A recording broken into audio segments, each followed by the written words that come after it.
Castle's services operate from the lands of the Darkin Young people to the south, the Awabakal people to the east, the Warramai people to the north, and the Wonnarua people to the west. We acknowledge the traditional custodians of these lands where we work and live. We pay our respects to the elders of these lands, past, present, and emerging.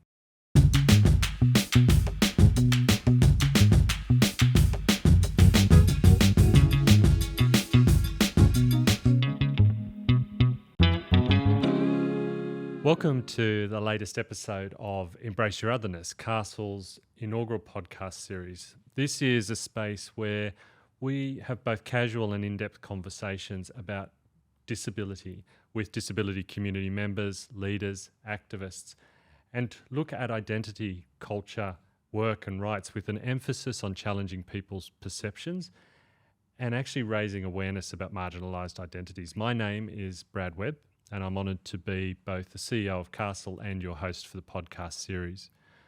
Today, we're going to be talking about the power of peer support and the role it plays in community building, advocacy, and assisting people access support they need. My guest today is David Belcher. Dave is a political scientist, experienced at local, state, and federal levels, a disability advocate, activist, and community leader. He has worked widely in disability support and advocacy and understands the need to build inclusive communities where all members are valued and have an opportunity to contribute. He is a councillor at Lake Macquarie City Council, former CEO and community organiser at Community Disability Alliance Hunter, CEDAR, which is headquartered in Newcastle. Dave was born with lumbosacral agenesis and uses a wheelchair for mobility. Welcome, Dave, and thank you for joining us. Thanks for having me, Brad. First of all, did I get that pronunciation right? Because I was very well, yeah. I was practicing that today. Yeah, absolutely, yeah, nailed it. Can you tell us a little bit, before we go into peer support, just a little bit about yourself and what your journey has been to being such a prominent activist for people with disability? Yeah, absolutely. So it's a bit of an unusual one. So I grew up small country town in New South Wales, Scone, up the Hunter Valley. Both parents were sort of in the public system. They were, a police officer and a school teacher. So I'm the only person in my family with a disability. Not really any history of disability in my extended family either. So the way I was raised was very much not to focus on my disability. I was born in 1983, where my parents sort of thought the best way was to not ignore, but certainly just not focus on the disability and just be one of the other kids in the playground, so to speak. So to that end, I attended mainstream schooling, both at primary and secondary level. And then, went to university after that fact. And it's, I guess, because of that kind of just being one of the guys, one of the rest of the kids there, I shunned away very much from engaging with the disability community. I mean, there wasn't a large disability community in Scone. And those that were older generally because they'd had acquired disabilities, so motorbike accidents, rugby accidents, that sort of stuff, right? So those were more my interactions with disability. And so I didn't really feel a connection there. And so I remember quite distinctly a local solicitor who was actually a wheelchair user who had been in a car accident, become a quadriplegic, sort of encouraging me to get involved and joining up with one of the state disability peak organisations at that time. And I just didn't see myself being a part of it. I'm like, no, I don't really want to focus on my disability. So I very much was sort of just wanting to, I guess, what I would have thought of achieving on my own. And so I kind of, went through my 20s thinking around that sort of way as well.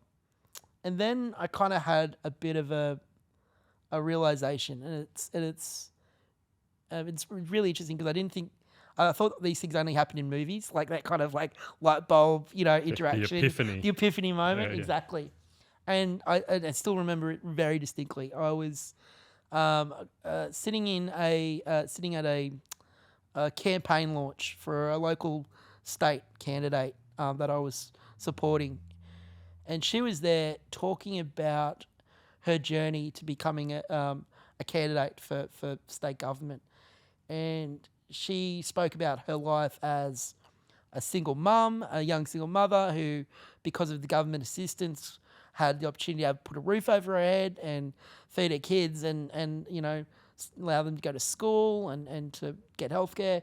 And through government assistance also got to go to university and, upskill and become a communications officer and basically a political hack in the best term of the word, because of these advantages. And so she saw it as her goal to what she referred to as throwing down ladders of opportunity so other people can ascend. And that phrasing and that kind of, I'd never heard it phrased that way before. And that's when it's like this light bulb moment happened for me. It's like, oh, wait a minute. I have this opportunity to do the same because I've had ridiculous amounts of legs up and struggling for a term here. But that's support. I mean, I love that that throwing down ladders of support kind of, because it sounds to me like you awoken to your own privilege. That was it. Yeah, it's the privilege was the. It wasn't that I was. There probably was an awakening to the privilege, but then also acknowledging that as well, going, yeah, listen, I was, as at times difficult, growing up with a disability in regional Australia is, I still had a white middle class family with parents who were still married, who I could, speak verbally without too much trouble. Like, still wasn't didn't have an intellectual disability, so could communicate my words in a way that the general public could understand and could advocate for myself. Like I'd built that as well because of the family structure around me. And I'll go out on a limb here too, and to suggest that I think small regional communities are much better at looking after their own and making things possible than a larger environment sometimes. We share that growing up in a small town, and I saw that on several occasions where a person with disability, I mean, the school needed wheelchair ramps, and so the community just got together and built them. Yeah. It was that kind of, well, we'll just get on because this is one of our own, and I think you get this kind of cloistered or filtered view of the world that's very different to how some people can experience it in. Yeah, I think that's absolutely true. That's definitely was my experience. Yeah, I cannot say enough positive things about the community in Scone. They were phenomenal, still are phenomenal. I go back there, a little bit infrequently now, but, they're still always checking up how you going, what are you up to now, and yeah, that's real. Certainly that community was baked into it. So you have this epiphany, and then suddenly realise, okay, I've got to do something. What were the next steps for you? It kind of it was close to coinciding with the establishment of CEDA. So that's the Community Disability Alliance Hunter, which you referenced in the introduction, which is a disabled people's organisation formed as a response to the Hunter becoming a trial site for the NDIS.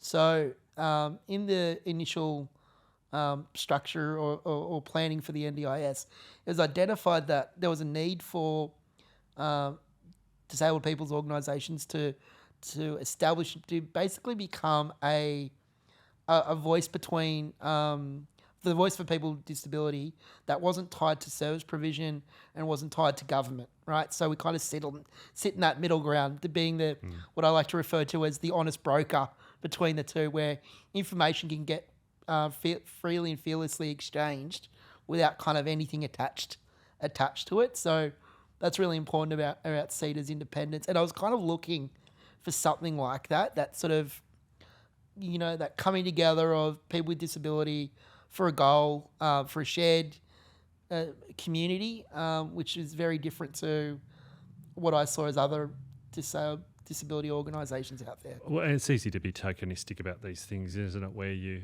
say, "Oh, we've got an advisory group," and as a provider, and we've had this chat many times about the independence of CEDA and its importance. But as a provider, to go, "Oh, well, we've ticked that box. We've got an advisory group." But CEDA's role is very different in that conversation, isn't it? It's actually the honest broker. Yeah, absolutely. And when needed, we'll call out both sides, like whether it's government going, you got to do better at this, or if it's service providers, we'll go, you got to do better at this. This is not the way forward when it comes to better support for people with disability. Had something like CEDA existed before in either the hunter context or in a broader context? No, definitely not in the hunter, not in Australia. There was kind of variations or versions of it in the UK, so it does take a bit of its DNA from UK style modelling, where they'd had a similar but again different version of the NDIS operating in the UK as well. But no, there's a uniqueness that I really like. It's our board of directors are all people with disability. Our majority of staff are people with disability. So it's that lived experience stuff is something that is hard to replicate. Not something I'd seen elsewhere. And there's an authenticity to everything that we do based on that as well.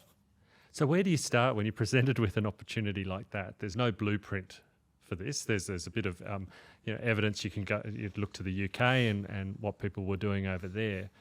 It's pretty much a blank sheet. Yeah. Where do you start with that conversation? What were the kind of core principles? The kind of. So I was lucky. I think I was like one of the maybe second or third staff member brought on to work at CEDA, and we'd sit around literally because we didn't have an office at that point. We sit around kitchen table working out, okay, what does this look like? What are our principles here? And it was very much, and it's become a bit cliched now within the disability space, but at its core, that nothing about us without us was just a base tenet to this stuff. So don't build a policy around disability without including people with disability in the discussion. Don't set up a new program for people with disability if you've got no interest in including them in the planning stages to that. So we would never engage in anything that we considered tokenistic. We would always be just forthright and authentic in the information that we would give and share, both to the service provider world and government, but also to our peers as well. It's like, this is the reality of the situation. This is what it looks like. Not sugarcoating anything at all. Just calling it out for what it is. And fast forward to today, what is CEDA? What does CEDA do? Why is it an important organisation in the context of our community? I've found it incredibly important in terms of we are often the organisation that government and business come to when they want a authentic and genuine voice for people with disability. The media as well will often come to us. So we had a role during the COVID pandemic where we were a bit of a go-to for information when it came to COVID for people with disability. There was a lot of angst and fear, and rightfully so, that was out in the community around what was happening. And we were also the voice there that was calling out failures to properly support people with disability during that period as well. And so in those kind of areas of real crisis, I think CEDA really showed its true value. But even without the crisis aspect, we're an organisation that is constantly doing peer support, and it's a really kind of an interesting term, peer support, right? It's hard to define for a lot of people, and when we talk about peer support, particularly outside of the disability space, there's a kind of a quizzical, like, what are we talking about here? And fundamentally, peer support, as it relates to people with disability, is acknowledging that people with a lived experience of disability are experts in their own lives and bring expertise to the world. And so that can be as simple as a person with disability who travels frequently, passing on some travel tips. Like, okay, this is what you need to do to book an airline if you're a wheelchair user. Make sure you're there 45 minutes before the flight, make sure you're doing this, and that. And it can be something as simple as that, right? But it can also be something as fundamental as peer support opening up people's idea around them being part of a disability community. Because so often people with disability feel isolated, and very much alone, and just thinking that everything that's happening to them is because of them. It's their fault. They're broken because society has instilled this medical model of disability where the fact that you can't do something, it's because you are broken. It's not because the society or the structures around you don't facilitate you being engaged. So there's this social aspect, because at the core of peer support is relationship. Yep. So you create a social aspect. Then there's the support, the education aspect. And then there's the activist piece. How do those three things sit comfortably together? for a newbie, you come into for the first time to experience CEDAR, and there's a sense of, okay, I'll give this a go. I mean, what's that look like for an individual who encounters CEDAR for the first time? The beauty about CEDAR is you can engage it at any level of any stage of your journey as you want, for as little or as much as you want. If all you want to do is get social engagement, social interaction, coming to like a CEDAR catch-up crew meeting, which is held once every Thursday at the Wicked Park Hotel, nice little plug there. Yep. You're absolutely entitled to do that. That's it. If that's what you want from CEDAR, fantastic, great. Now, if you want some training around workshop facilitation or training around what peer support is and how do I gauge it, how do I do it, how do I receive it, then there's that option there, right? And then there is a more activist aspect of it. CEDAR traditionally, and I still think so this is the case, we're very careful about the use of the term activism or advocacy because without wanting to get too political about this, but it's kind of the nature of who I am, though, Brad. We've had a number of years now, over a decade, of government that would punish organisations who took on a moniker of being advocates or activists, right? So we're very much about, what one of our CEO refers to it as constructive diplomacy, right? So, we're willing to work with you to achieve our ends. If you want to call that advocacy, that's fine. But it's about pushing the ball forward for people with disability. So our membership can engage on that level as well. And, there can be a staged approach or you can just pick and choose. That's the beauty about it. There's not, you must do this, as a CEDAR member. You can pick it. And another cliche that gets thrown around is inclusive communities.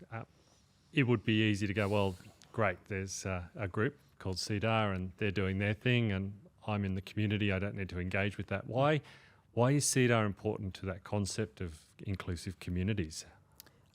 I think we act as a good... Again, I struggle to use the term broker, but I don't feel like there's a better terminology where if an organisation or a community group is nervous or wary about including disability, because that's a lot of the blockages for people with disabilities is just this apprehension around disability. Then they can engage an organisation like CEDAR who will quite happily impart their knowledge and their expertise about how do I do this? Like how do I, as an organisation or as a community group, how do we be more inclusive? And we'll quite happily share that knowledge and information because fundamentally what we want to do is build a society where people with disability can be full and active citizens, which means there's not a necessarily focused on just their disability as their primary driving force, right?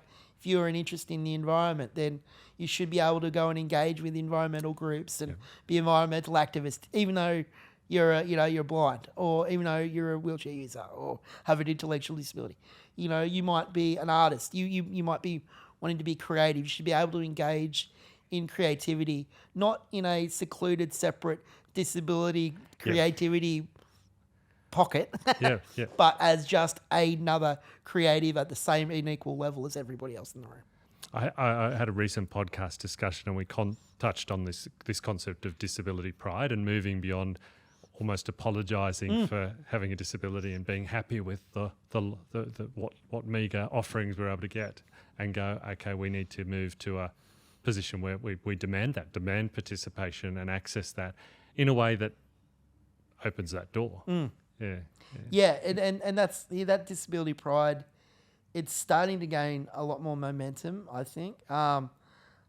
Certainly, I've seen it increase over the last 5 or 6 years around. We're sick of apologising. It's time for action and time for change.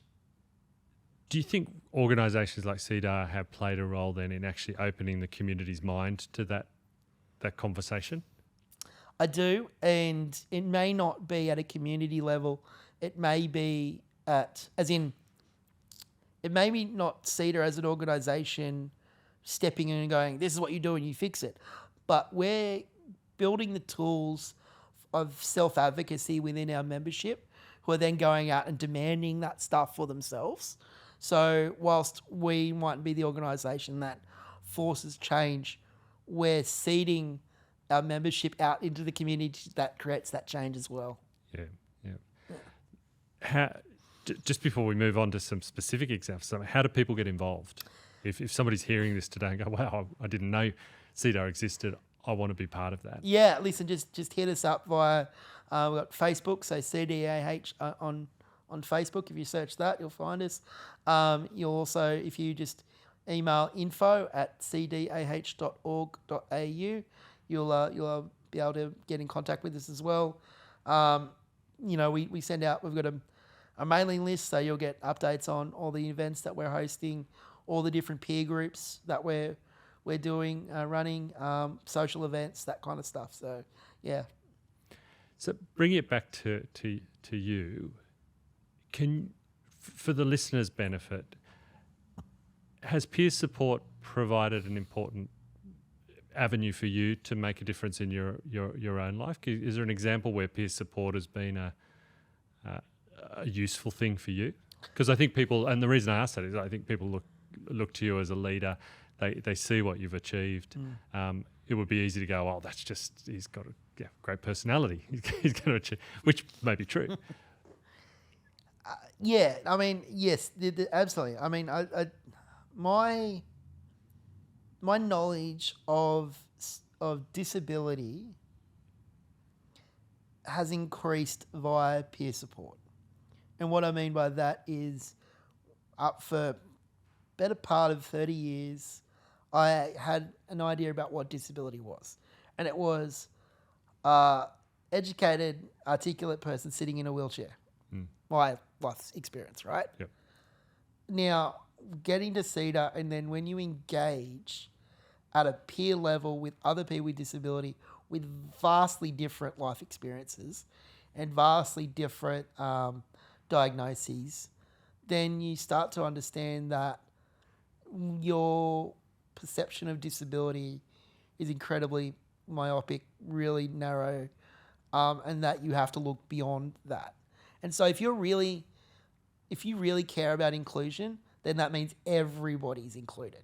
Not just you because you feel ostracized and isolated, but it means everybody has to come with us, right? So that's the people with the psychosocial disability. It's people with intellectual disability. The reason I mention those two specifically is because I'm often asked the question, Brad, has attitudes to disability gotten better over the years? And my answer is honestly, for some, yes. And that is people with a obvious physical disability, like myself, yeah, attitudes of prejudice have dropped away. Not all, but there's significant improvement in the way people with disability are spoken to and interacted with, except when it comes to a psychosocial disability or intellectual disability. Yeah. The stigmas and challenges and, bullshit is still there for those people. It's an experiment I try when I meet somebody and, what do you do? And I talk about working in an organisation that provides support for people with disability. And I ask the question, what is disability to you? What do you imagine? And invariably, a wheelchair user is and the role modelling, and then people can, they refer to Kurt Fernley and Dylan Alcott, and they've got a picture in their mind, and but it's those other conversations of, and I might get to people with who are blind or people who are deaf. You might get to that level, but then when you start to unpack down into deeper levels, and as for intellectual disability, people typically don't go there. So it's really, it's a vexed question, this question of role modelling, because it's important, but it can also perpetuate expectations and stereotypes, and Absolutely. we need to get a broader representation. I've definitely been in conversations where the words, "Oh well, it's okay for you. You can speak for yourself," has been thrown around as a bit of a. It's okay to treat people that aren't verbally communicative differently because they don't communicate the same way as the mainstream does. But I can, so therefore, I'm different. Like it's this weird, nearly giving yourself permission to other. Even though it's disability. Yeah, it's really interesting. And CEDAR plays a big role. I mean, it's very broad in its church, isn't it? Yeah. It is. And in fact, you've spoken at length to me about intellectual disability and psychosocial disability. So there's clearly a home for every conversation in that environment, which must be pretty empowering for people that haven't had that voice or perceived to have that voice, but it also could be terrifying. So yeah. How does that work? It's listen, I think it's great. I want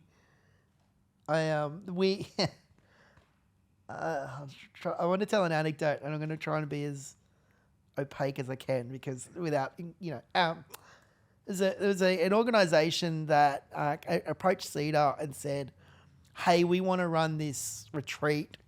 We'd love it if the people working at the retreat, because it's all about meditative and being quiet and centered and in your, that kind of new age thinking stuff.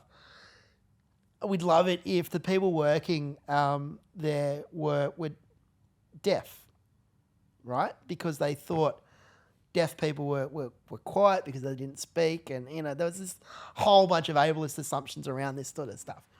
And if you've ever been into a CEDAR office on a Friday when the deafblind catch-up is occurring, it is the most raucous, loud, just environment you've ever been to. And it's fantastic. It just, the level of community that is established by people with the same disability coming together, or people with cross disabilities coming together is incredibly empowering. And so, I mean, the initial stages may be like, oh, they're different to me. But it's like anybody in the community. The more interaction and more engagement you have with the different, then it just becomes the normal at that point. So our deafblind crew is a great testament to that. I mean, that gives rise to the question for me that, there are community members who genuinely have no interaction or opportunity to interact with family members, colleagues who have a disability, whether they are visible or not. What can you do if you're in that situation as a community member and you go, I'd like the opportunity to be a little bit more educated, to see the spectrum of what disability means and to play a role as an ally? Is there a space for people to do that? There's not really, and I'm a bit hesitant to talk on it because in a way, people with disability don't want to be your teachers. either. Yep. So there's a bit of aspect of take your own responsibility, go out like on the web or, there's stuff out there. Just search it.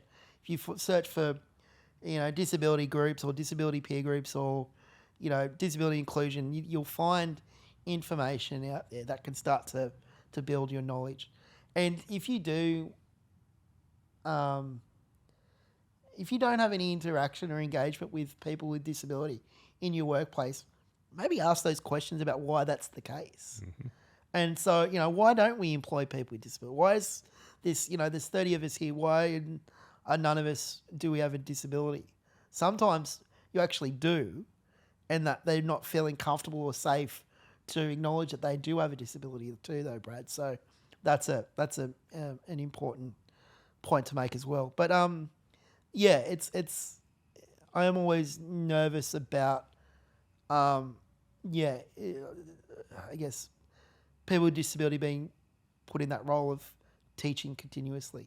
Like, I'll take that on. I'm fine with it because I understand that role and I'm happy in that space. But that's not everyone's space.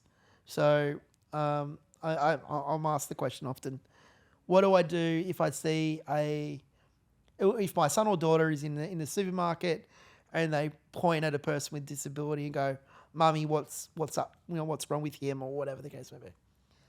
And my response to what do you do in that scenario is it's always contextual. It depends on a number of factors, which is, is the person there look like they're comfortable to engage? Are they busy? Are they like madly shopping and don't really have time to stop and describe what's happening right there, or what's what their diagnosis is?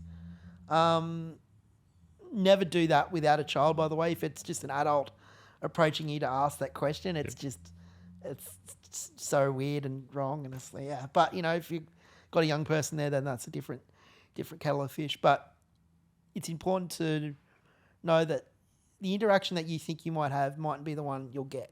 So if the person goes, "No, go away," that's a totally legitimate reaction for that person with disability to have, and they actually don't owe you an explanation or a teaching moment in that space. Yeah. Well, I mean, to be frank, it'd be weird if you had a tattoo and somebody said, "What's that?" and started wanting to ask you exactly questions. Yeah, the same principle. But there's an interesting aspect to disability where, in a lot of ways, we are public property, right? So there is I've been, asked incredibly inappropriate questions, in public spaces by, guys who think it's okay because, I'm just trying to learn and get to know you. And I'm like, well, why do you need to know how to go to the bathroom? Like, like how is that in any way going to help you get through life? It's odd.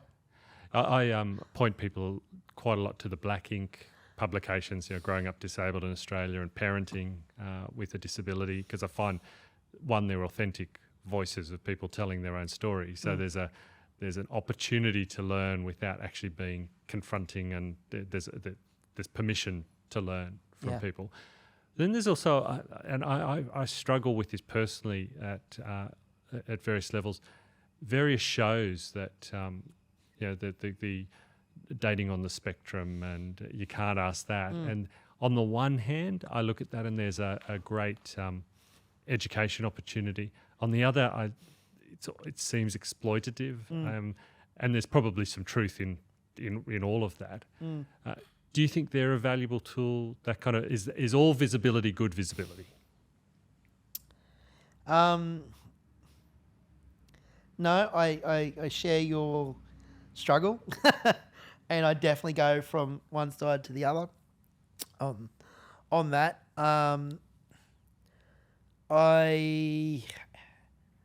Firstly, no, not all exposure is positive. That's absolutely not the case. There's a movie coming out soon. It's got Woody Harrelson in it, and it revolves around him teaching or coaching a bunch of kids who look like they have an intellectual disability. And I'm pretty nervous about it because it's a comedy.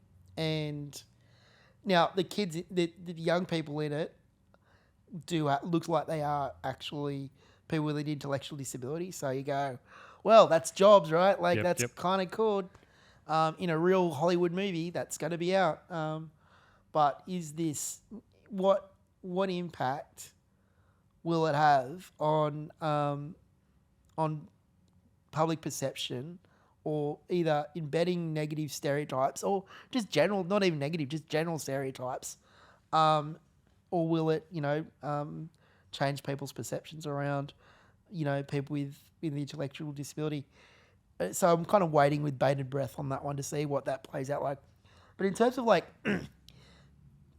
dating on the spectrum, if people are going in, understanding what it is and consenting to be a part of it, and as long as it's not exploitative in the worst sense, like there's always going to be some exploitation, because anytime you put people in front of a camera, there's an exploitative aspect to it, right?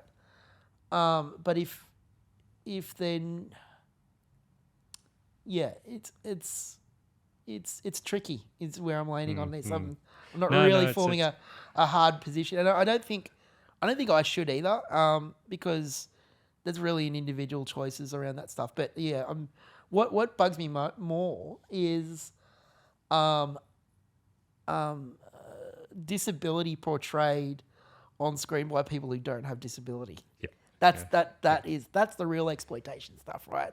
Like there was some really horrendous movies coming around, people who had disability and were wanting to kill themselves and having their girlfriend kill them, and and that's pretty confronting, mate. Like that's pretty bad stuff. And when it's done by an actor that does not have a disability, that's just straight out exploitation. Yeah, I think, and it's easy. I think my yardstick is the degree to which I'm moved by pity.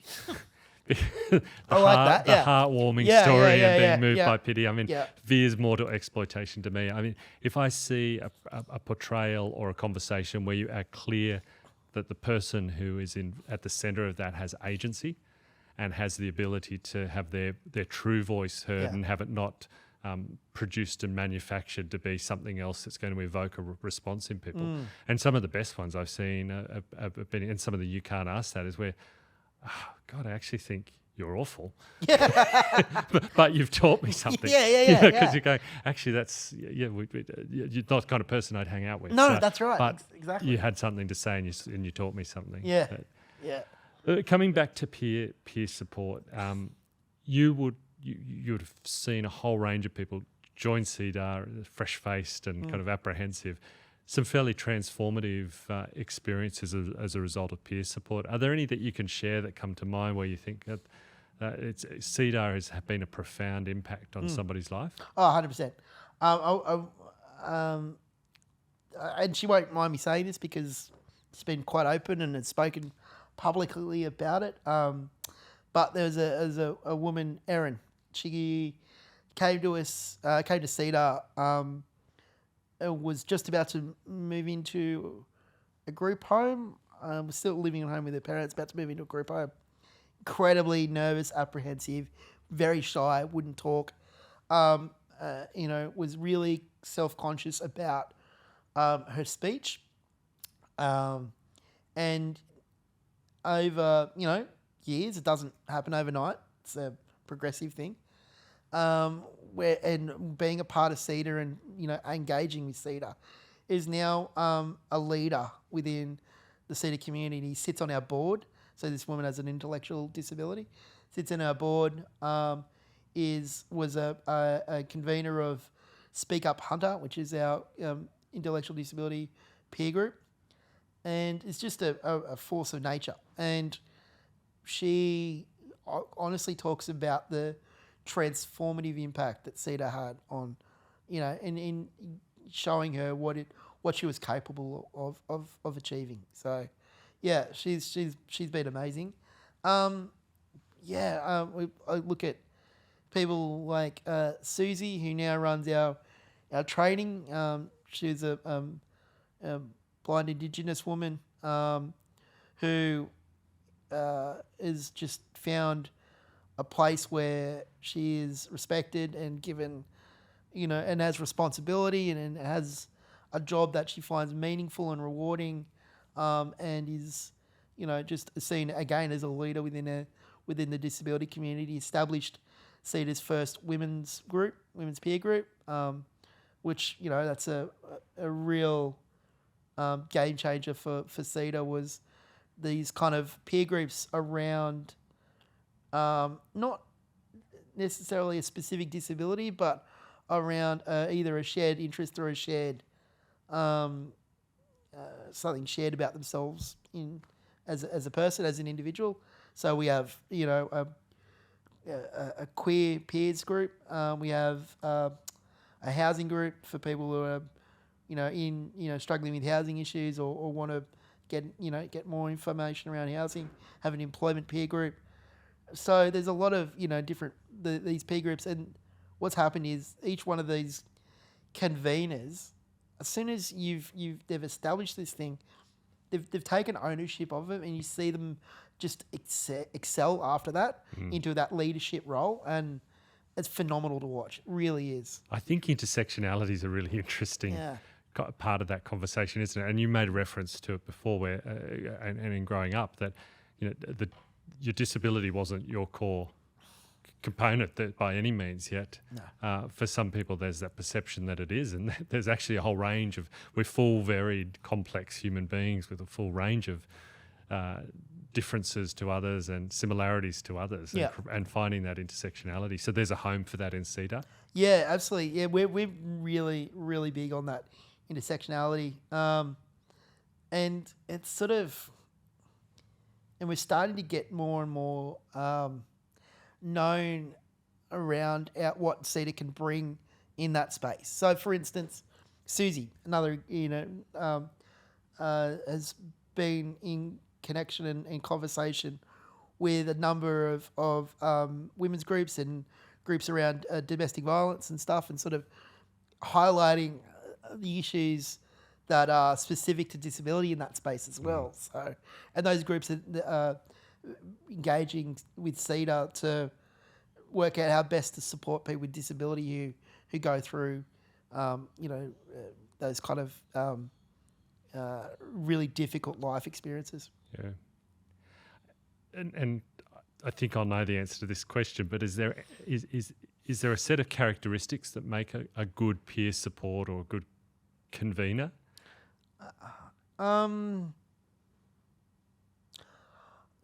Yeah, there kind of is, and one of the interesting aspects is if you want to be a convener, we kind of heavily suggest, and most do, going through our introduction to peer support, because what happens then, Brad, is it lays a bit of a base level of knowledge and information that is shared amongst CEDA. So these are our core tenets. This is what we believe. This is why peer support's important. These are the things that you have to bring to peer support to be good at it, for it to be effective, And it's things like being accountable, right? Mm-hmm. Being open and transparent, being truthful in yourself and the information you're providing, and meeting people at the level that they're at that time. So no one that attends CEDA comes fully formed in terms of their disability politics or the way they see themselves within the community, nor do we expect that. But there is, so it's up to us as an organisation to work with them to bring them along that journey and show them the kind of the opportunities that exist when you understand that you're part of a disability community and a broader movement. So in terms of characteristics, I guess, so many different people, from the outside, you're like, no, because our conveners are men, women, multiple different disabilities, different age groups. It's all over the place, which is fantastic, and it kind of shows the strength of CEDA in terms of there's nothing monolithic about what we're doing or homogenous. It's sort of very, very diverse. Yeah. I'm conscious. I mean, every time I sit down with you, I come away having learnt something new, and I really value those conversations. And I know we could talk for ages, so I'm going to ask one open-ended question before I start to wrap up. And is there anything else that you think people should know about CEDAR, should know about peer support, that will make a difference to them today? What you should know is that everybody is welcome at CEDAR. We don't ever discriminate on disability. There's no hierarchy of disability. There is no age limit as well. So you don't have to be on the NDIS. You don't have to be a part of the system. If you have a disability and identify as a person with a disability, you have a place with CEDAR.